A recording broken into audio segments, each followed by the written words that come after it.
देख रहे हो गाइस क्या साउंड मचा रहा है ये।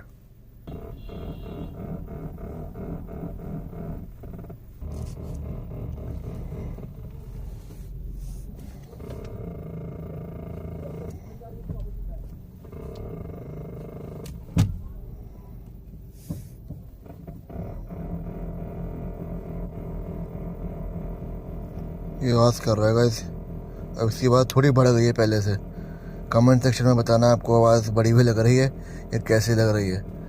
को भी कमाने का इरादा है नहीं क्योंकि बेचने का ही सोच रहे हैं फ़िलहाल।